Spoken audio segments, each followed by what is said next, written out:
We have a little pantry here, a little lock, locks it up. Dang, it's locked. Still locked. Still locked. There you go.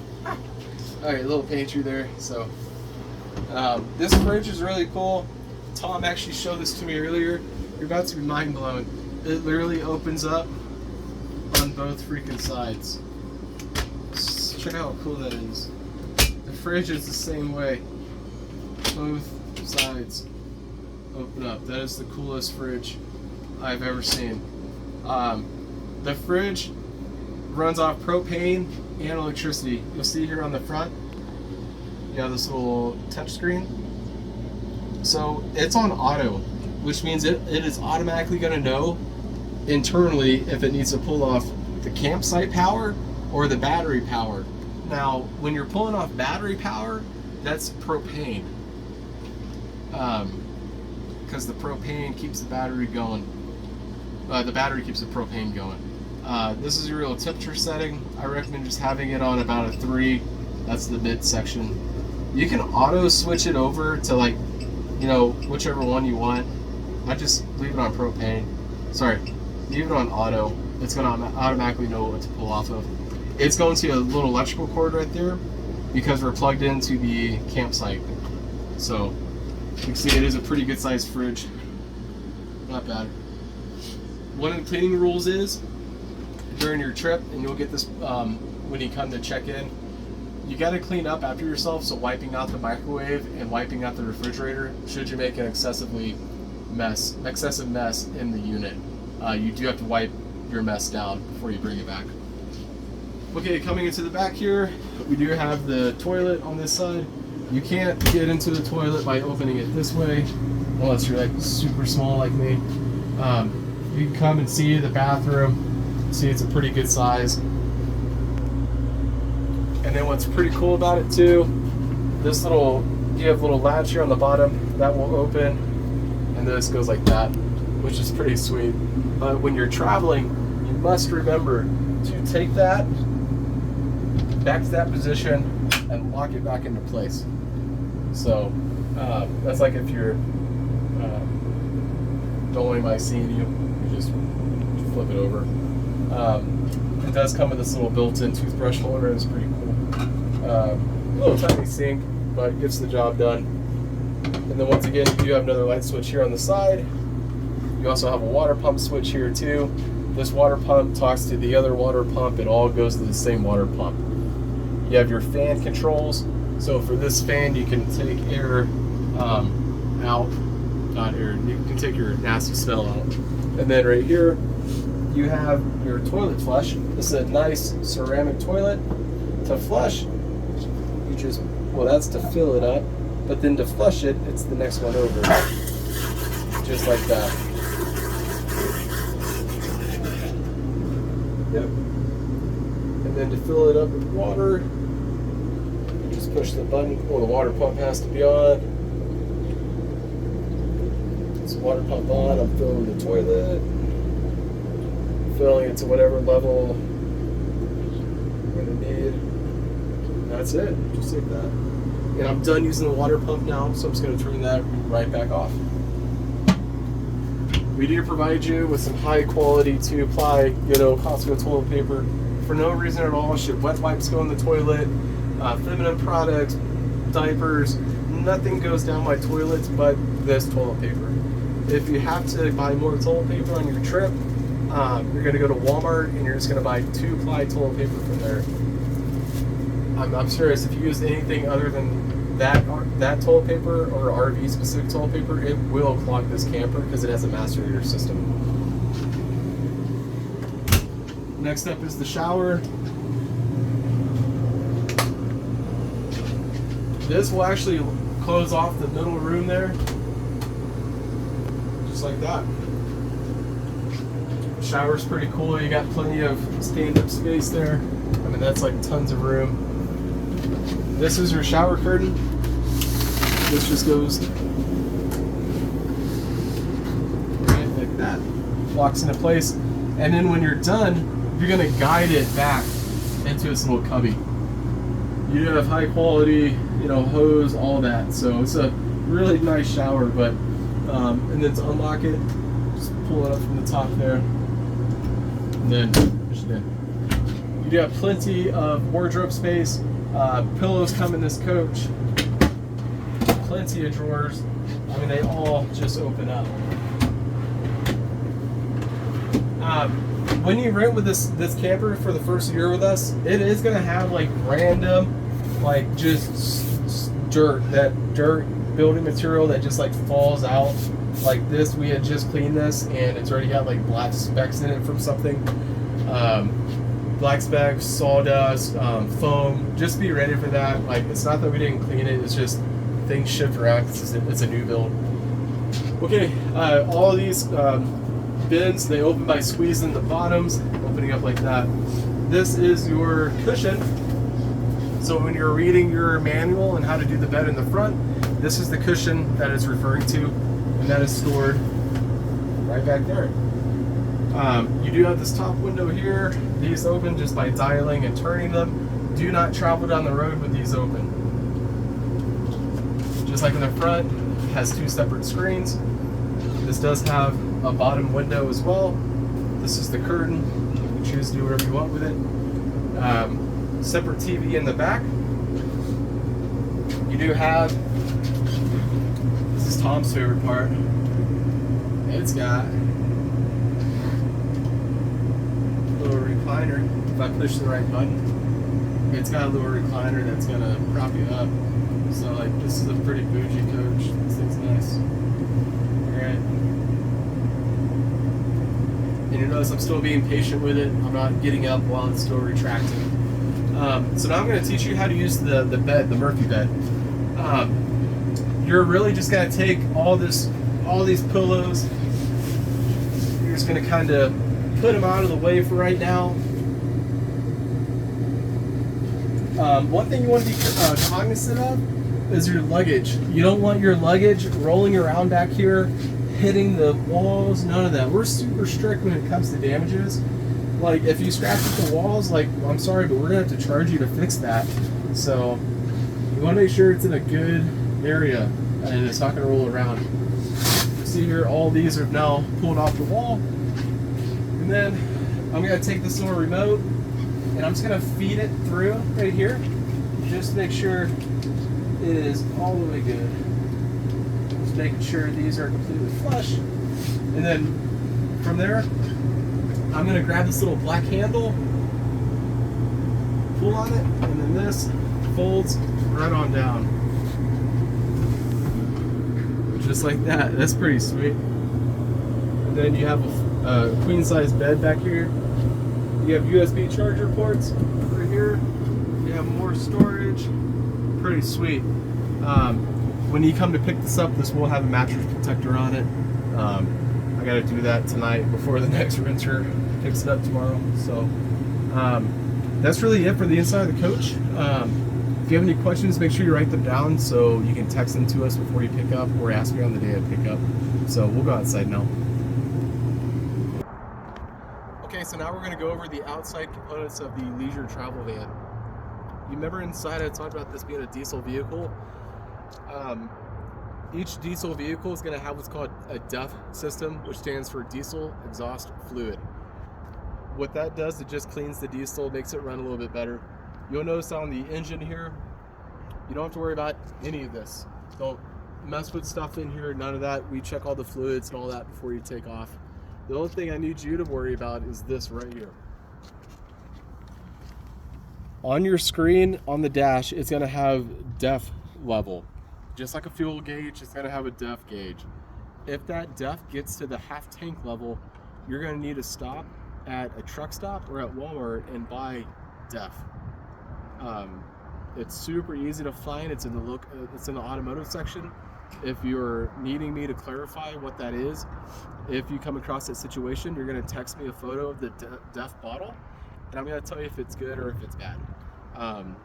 So don't worry about this. It's not to stress you out. It's super easy. It's just we got to do it, because if it doesn't get the diesel exhaust fluid and it gets too low, it can actually go into limp mode where it only goes like 30 miles per hour. So don't let that stress you out, really. It's no big deal unless you don't do it. So All right. When you pick up, you're going to notice that the front bumper is in fact a different shade of silver. That is because it has a protective film on it for rock chips and all that kind of stuff. That also brings me to the next point. When you show up, you're going to do some paperwork. You're going to walk around and you're going to annotate anything that you need to on the outside and the inside of the camper for damages. What we don't count for damages are rock chips on the front, minor decal scratches, but we're wanting you to look for things that you think that you can get dinged for when you bring it back, such as scratches, tree scratches, just anything out of the ordinary. You got to write that kind of stuff down and then take pictures of it. All right, coming around the side here, you can see it's just like a standard vehicle here. Don't mess with these buttons. These are for the awnings. And like I said, you don't want to use the awning on this coach. These are known to break really quickly. These are the buttons for the seat. The driver's side has the same way. You just kind of toy with them there, and that's it. We already went over how the door system works. You have a little bit of storage compartment here. Welcome to put stuff in there. You don't want to overload it, but have about 75% full. The next thing is going to be this little tabletop here. This tabletop actually comes off just like that, and then when you want it back on, it actually will pop into place. This tabletop will fold up. It's very easy to figure out. When you've got it all folded up, it's going to get stowed right here in the top of this compartment. Pretty cool. Here are those leveling blocks that I told you about. You just stack those up, drive up on them just like in the picture, if you need it. This door just closes just like that, and then these twist to put them in the lock position, just like that. For no reason at all are you going to go up on the roof. This does have a hitch on it. We do not authorize you to tow anything unless you contact us prior and we authorize you to do it. You're welcome to put bike racks on it, a motorcycle rack, but if it's anything other than that, we must know about it, and we will know if you tow as well. So the vehicle has GPS and all this other monitoring stuff we have in it. All right, so next up is going to be your water and your sewer hookup areas. This camper has what's called a macerator, which is basically like a blender for poop. It's pretty gross, but if you look underneath here, you'll actually see that macerator. It's going to be all this right here, and that poop blender is what we're going to call it. That blender puts it up through this hose, comes all the way out, and then this will actually, you got to unscrew the bottom right here. This is actually going to go down into your campsite there. Now, you do not need to dump your gray tank and your black tank every single day. On that panel inside, when it starts to read about 50 to 65% full, that's when you're going to want to dump the tanks. They are holding tanks, so they're holding the liquid. The more they hold, the better it's going to be when it goes to drain out. So when you go to drain it, like I said, you're going to have this down in the hole at the campsite. You're going to look up in here, and you're going to see you have black tank dump and then gray tank dump. What I highly recommend is that you're going to do the black tank dump first. Remember, on the inside of the RV, you're going to have what's called a sensor that shows you the black tank levels. When the black tank gets to about 50 to 65% full, you're going to come out here. You're going to pull this straight out into the open position. And then you're going to come here and you're going to flip this on. You'll hear a noise.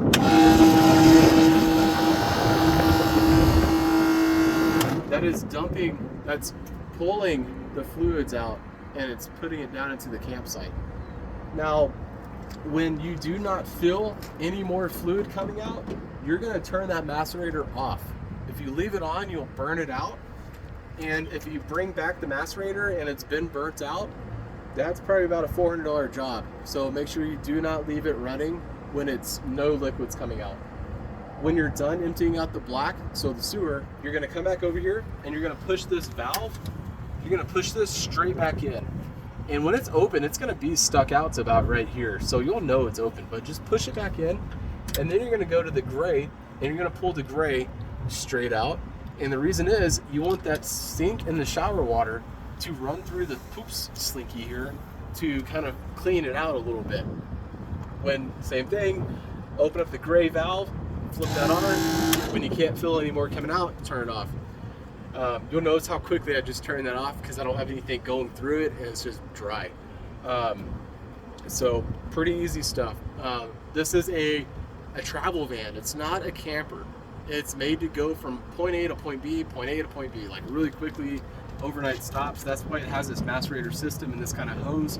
It's for a quick dump of your holding tanks. Like I said, wait till you're about 50 to 65% to dump those tanks out. You don't have to do it every single day. Okay, so next up, when you need to fill the propane before bringing it back, you're gonna go to U-Haul, Tractor Supply, Big R, really any hardware store can usually fill this up for you. They're gonna do this for you. You don't have to do anything with this. The only thing you need to do as the renter, right here where it says propane shutoff switch, is flip that in the off position. That's it. And then when you're done filling up, flip it back in the on position. That can stay on at all times, going down the road, whatever, just leave it on. Pretend this does not exist right here. This is your black tank flush. If you hook up to that by accident, your toilet's gonna overflood and it's gonna put poop all into your camper. So that does not exist. Okay, next item up is going to be you have another water pump here. Remember, that's only if you need to pump the onboard water. So that's like right now, like if I wanted to use this outside shower, you see nothing's happening. But if I hit water pump, I now have water.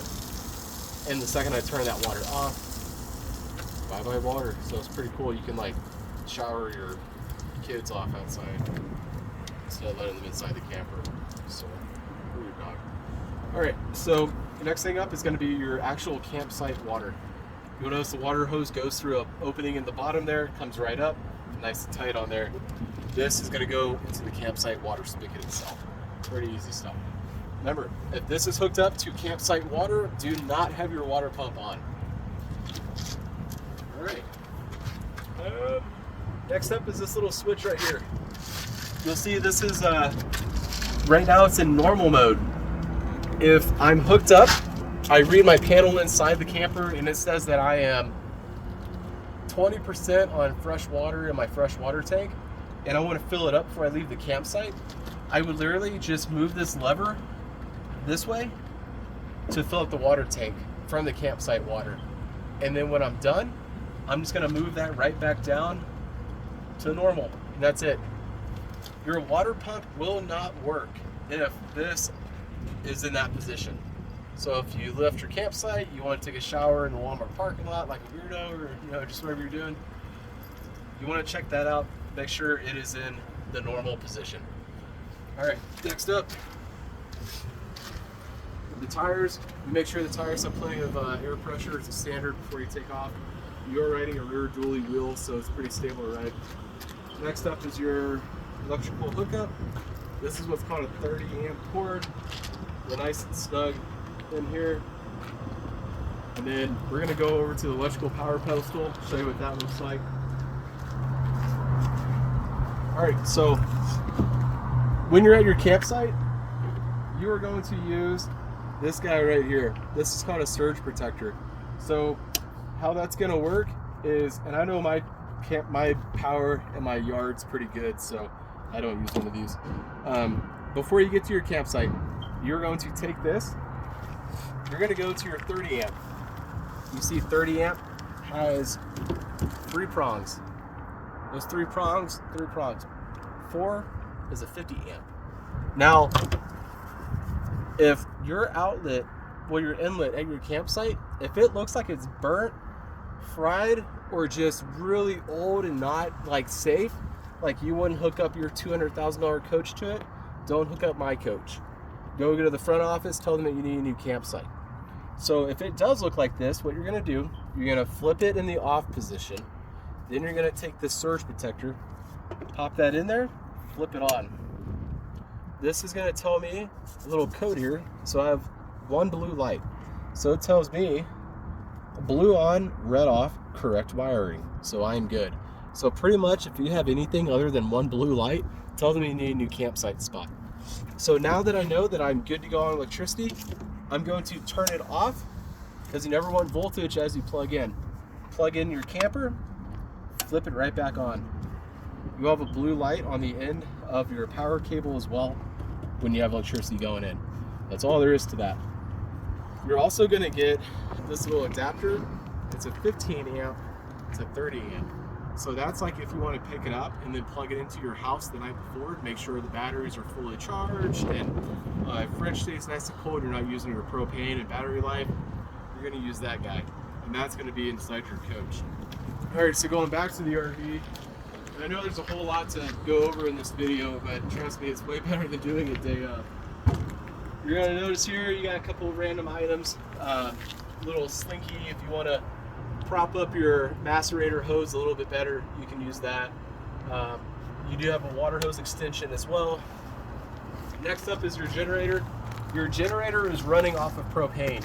So the only things in this RV that run off propane are your generator, your hot water heater, your fridge, and your stovetop. I say only, but that was like 4 or 5 things. Really great. Now let's say that you are in an area with no signal, you can't get a hold of me, and you're like, why is this guy not texting me back? I need air conditioner, it's freaking hot in here. What you're gonna do, if the generator is running and no voltage is coming into the camper, you're gonna come out to the generator, you're gonna remove that panel just like I just did, and if you look down in there, you're gonna notice that there is a breaker switch right here where my finger is awkwardly pointing at. If that is towards the camper, that means it's tripped. So just reach in there, flip it right back to you. For you folks that like to take extended trips of 2 weeks plus, you are gonna have to fill up oil in the generator. You and I will text on how to do that at that point, but this is how you fill up the oil in the generator. I do try to get you a mobile technician to do this, but sometimes up in Yellowstone, we just can't make that possible, but we'll do our best. So just be ready for that, if that were to happen. Shorter trips, less than 2 weeks, you don't have to worry about that. We check before you go. This is a diesel vehicle. This is your fuel tank. You just open it right up. Now, you must make sure that you use diesel fuel. Verify it's diesel at the pump, and when you take the handle out, verify once again. Verify before you put it in. If you do put unleaded fuel into this chassis, that is historically about a $5,000 maintenance bill. If you turn on the vehicle, that's about a $15,000 bill. And that is just a hefty bill that you do not want. It's 100% avoidable. So make sure you put diesel in it. This vehicle is going to be a little bit larger than your normal vehicle that you drive day to day probably. So just be cognizant of how tall you are. You're 10.5 foot tall, 8 and like 1/7 wide, I believe, or something weird like that. So just be cognizant of that. Tree scratches, we're beyond strict about. There are absolutely 0 scratches on the coach, and we like to keep it that way. If you bring it back and there's tree scratches, no matter how faint, no matter how many times you tell me it's going to buff out, I charge you $175 per 6 inches of scratch. It's super expensive, so you want to avoid it. I don't care if it can buff out easily. Somebody has to do it, and it's $175 per 6 inches. So avoid the trees at all costs. That's really all there is about this vehicle. Once again, I know there's a lot of context to go over, but make sure you take notes. Text us your questions, call me with your questions, because the day of, I want you to show up and get you on the road as quick as possible so you don't miss any travel time. During your trip, should you need anything 24/7, you can text the phone number that we're going to give you, and we can usually troubleshoot 99% of the problems if you text me about it. If something does happen on the road and you need assistance, we get you a mobile technician. We're super good at doing that.